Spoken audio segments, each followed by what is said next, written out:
dadweynahani waa dadweynihii laga soo raray tuulada yar ee lagu magacaabo Xamaam isla markaasina loo soo raray tuulada Geedahaad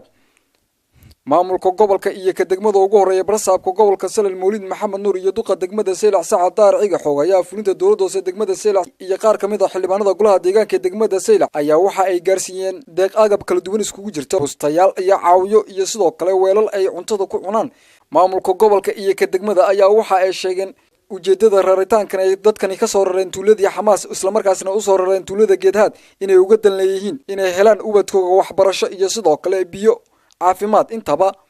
ugu horeyntina waxa iyagu halkaasi ka hadlay maamulka gobolka iyo ka degmada iyagoona ballan qaaday inay halkaasi ka sii wadi doonaan dadaalkay ugu jiraan dadweynahani halkan la soo dajiyay gustayaal gogoshi weelkii dhammaan wixii agab ay lahaa aqal waxaan soo gaarsiinay meeshii aan ka soo raray Geedahaad aan u soo raray Xamaam aan u soo raray Geedahaad waxaan ilaahay odayaasha dhammaan waxaan naga gudoontaan wixii aan idinka soo helay xukuumaddiinii oo noogu soo dhiibtay naga gudooma wixii kale baahidiina ana kullay waan idinka inta idinka hadmayno wixii kalena waa idin doonaynaa waa de mas'uuliintii baan nahay waa idin la joogaynaa kolba wixii baahidiina ana wixii taalkayna waa idin la qabaynaa wixii naga xoog roona xukuumadda ku dalbayna aad baa mahadsantiin horta waxaan aad ugu mahadnaqaynaa barsaabka iyo gudoomiyaha maayarka oo runtii si fiican loo soo dhaweeyay anagu waxaan qolada hay'adda CCBRS la yiraahdo ee alaabtan soo qaatay waxaan la shaqeynaa oo aan partner la nahay hay'adda UNHCR baa alaabtan noo soo dhiibtay waxaana alaabta ku timi codsi dawladda ka timi oo xagga degmada ka yimid waana aad baan ugu mahadnaqaynaa dadka dadweynaha naga gudoomiyihiiba dhammaantiinba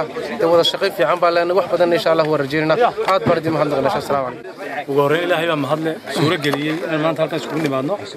runtii waxaan u mahadnaqayaa dawladda hoose oo lahayd qorsheey dadkan lagu soo raray ee halkan lagu keenay codsigii ay dawladda hoose u gudbisay wasaaradda arrimaha gudaha wasiirka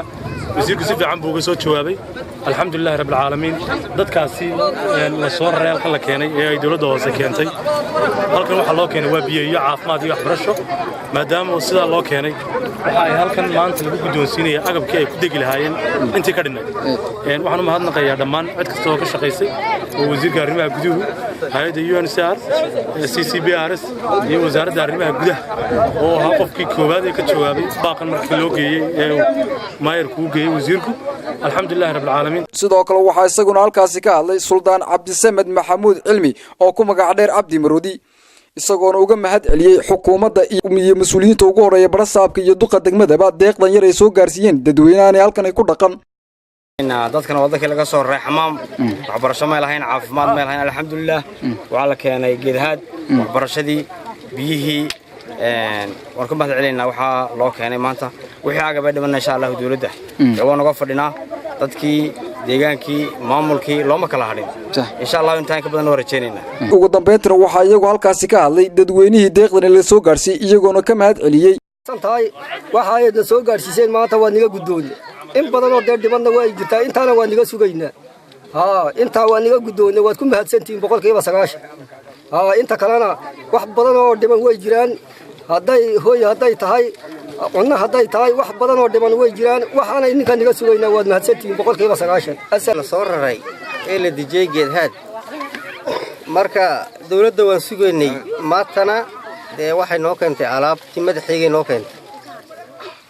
in badan oon tabanayna way jirtaa oon leenahay waayahay mudanayaal in aday barsaabka tahay gudoomiyaha tahay xogayaa tahay maamulka xildhibaanada waxaan leenahay waa niga gudoonay agabka noo keenteen laakiin waxyaabo kale oo niga codsanayna way jirtaa hadii ilaahay yiraahdo ka waran meeshii laga soo raray iyo meeshan farqa u dhaxay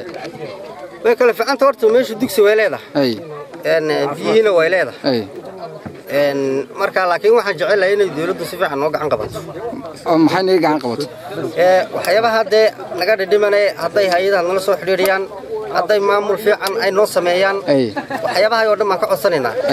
waa Cali Axmed Diriye Cali Dhagadalool wararka Ariel TV magaalada Seylac